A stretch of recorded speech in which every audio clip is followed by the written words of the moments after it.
사무엘상 29장, 이제 마지막을 앞두고 있는 사무엘상의 내용들입니다. 블레셋과 이스라엘 군대가 아벡과 길보아라고 하는 전투에서 부딪히게 되어 있습니다. 이 마지막 전쟁을 통해서 사울 왕은 죽음을 보게 되고, 드디어 다윗은 10여 년의 고난을 끝내고 이스라엘의 왕으로 등극할 수 있는 계기가 되는 전쟁이죠. 그런데 한 가지 알아야 될 것은, 첫 번째로는 이제 다윗의 고난이 끝나갈 때가 거의 다가오고 있어요. 그런데 여전히 다윗에게 있어서는 소망이 보인다, 안 보인다? 안 보여요. 정말 한 시간 뒤를 몰라요. 내일 일을 몰라요. 지금 다윗은 전혀 앞을 알아볼 수 없는 그런 불안정한 미래 속에서 한순간순간을 살아낼 뿐입니다. 여러분, 우리도 마찬가지죠. 우리가 인생을 살아갈 때에 그저 미래를 내다보고 마치 무슨 도사처럼 살려고 하지 마시기를 부탁을 드리겠습니다. 하나님께서 우리에게 주신 그 믿음의 하루하루를 은혜로, 감사함으로, 기쁨으로 살아낼 수 있기를 주의 이름으로 축복합니다. 미리 점쳐서, 미리 예측해서, 어제도 제가 말씀드렸지만 이 인생이라고 하는 것은 예측 불가능한 시기라 그랬어요. 예측 불가능한 시간들을 예측할 수 있는 것으로 생각을 하는 건 오판입니다.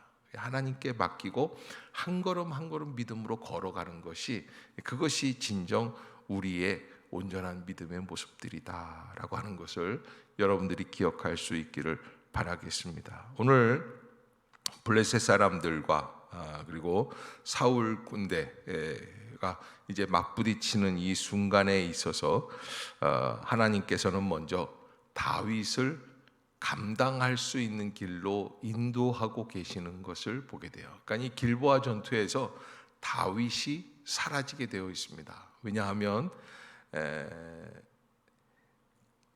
이 전쟁 안에서 가장 애물단지가 다윗이에요. 다윗은 블레셋 사람들 쪽에 서서 이스라엘을 죽일 수도 없는 위치예요. 왜? 하나님의 사람 선지자 사무엘 선지자를 통해서 기름 부음을 받고 이스라엘 왕이 될 소망으로 10여 년의 고난을 버텨온 사람이에요. 그런 사람이 지금 이스라엘 사람들을 죽일 수가 없죠. 또 1년 반 동안 아기스 왕 밑에서 지금 그래도 숨통이 트여서 살아왔던 다윗인데 블레셋 사람들과 맞서 싸울 수가 없습니다. 이러지도 못하고 저러지도 못하고 정말 어려운 자리에 지금 있는 것이 다윗입니다. 그런데요, 우리 같으면, 우리 생각에는 다윗은 지금 여기에서 혀를 깨물고 죽어야지 될 만큼 그런 위기의 순간이죠. 사실 사울 왕이 위기가 아니라 다윗이 위기예요. 만약에 왕들의 마음이 바뀌어가지고 사울 왕이 다윗부터 나한테 죽여서 보내라, 뭐 이런 식으로 한다면, 그리고 내가 너희들한테 공물을 바치겠다, 뭐 이렇게 타협을 본다면 다윗은 끝장나게 되어 있습니다. 그런데 하나님께서는 전혀 다윗이 예측할 수 없었던 방법으로 다윗을 그 블레셋 군대에서 빼내시는 것을 보게 됩니다. 그러기에 우리가 믿고 의지하는 하나님은 감당할 수 있는 길을 열어주시는 그런 하나님이시다. 어려움이 많이 있어도 하나님을 믿고 의지하며 나아가는 사람들에게 있어서는 그런 어려움들이 오히려 감당할 수 있는 길로 나아갈 수 있는 통로가 된다. 아멘. 여러분 꼭 잊지 마시기를 바랍니다. 어떤 일이 벌어집니까? 블레셋 사람들이 다 모였는데 그 블레셋 사람들의 장수들 가운데 다윗이 있는 거예요. 그러니까 블레셋은 5개 부족 나라 족장들이 모여서 큰 연합 국가를 이루었다고 말씀드리지 않았습니까? 그런데 이 족장들이 얘기하기를 저게 누구냐? 사울이 죽인 자는 천천히요 다윗이 죽인 자는 만만이라고 우리를 그토록 힘들게 하던 다윗 장군이 저기 있는 거 어떻게 하느냐?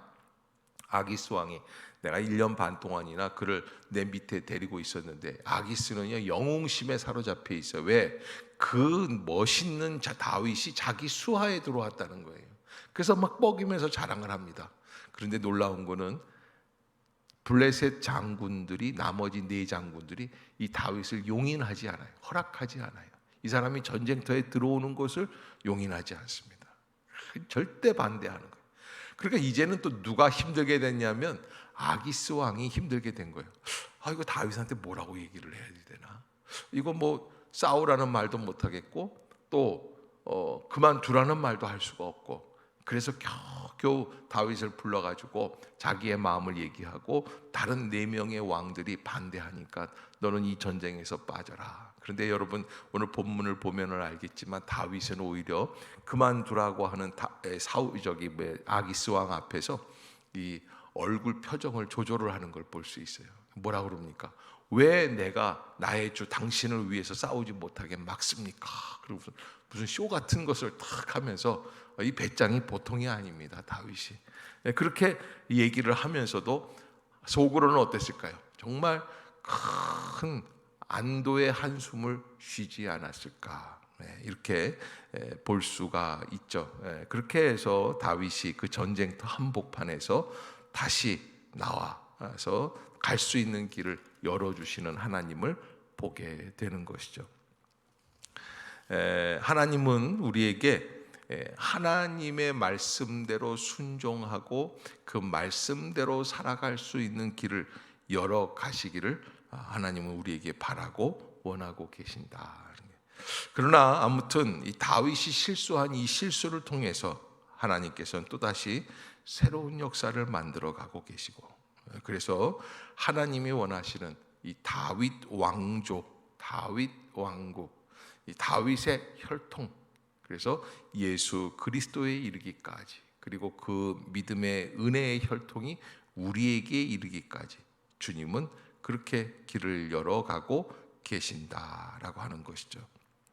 그래서 그렇게 걱정하고 염려하던 이 길보아 전쟁, 아기스 왕은요 사실은 그날 대승을 거둡니다. 길보아 전투에서 사울 왕을 죽이기 때문에 그래요. 이 블레셋 사람들도 사울이 굉장히 불편한 존재였는데 이 5개 나라 연합 국가를 통일을 해서 함께 나가서 싸운 이 길보아 전투에서 블레셋은 큰 대승을 거두게 되고, 앞으로 한 7년에서 10년 동안 다윗이 온전한 나라를 회복하기 전까지 블레셋은 이스라엘을 마음대로 공략할 수 있게 되는 그런 거점이 바로 길보아 전쟁이 되는 것이죠.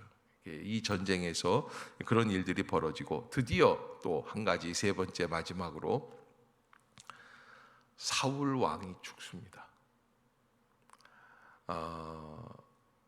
저는 이런 걸 보면서 사무엘 선지자가 죽으면서 사사 시대가 끝나고, 그리고 사울 왕이 죽으면서 다윗의 연단의 시기가 끝나요.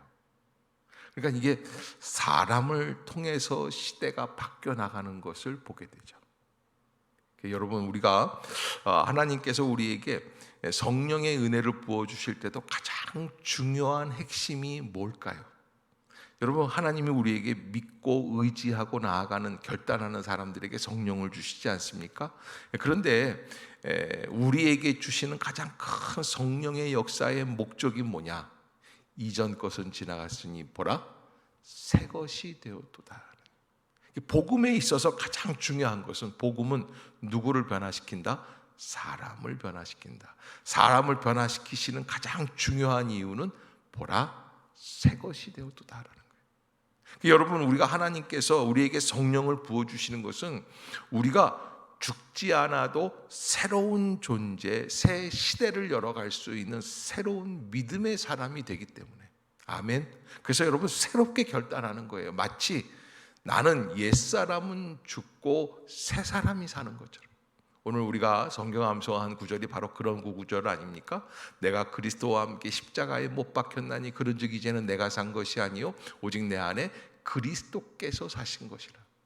여러분, 과거에 나는 죽고 그리고 예수와 더불어서 새로운 존재로 살아나가는 역사가 바로 하나님의 은혜의 역사, 성령의 역사죠. 왜? 하나님은 새 시대를 새 사람으로부터 시작하기 때문에 그렇다라는 라고 하는 겁니다. 그렇다면 나머지 결론은 어떻습니까? 여러분, 사울 왕이 죽고 사울 왕이 죽어야 새로운 시대가 열려요.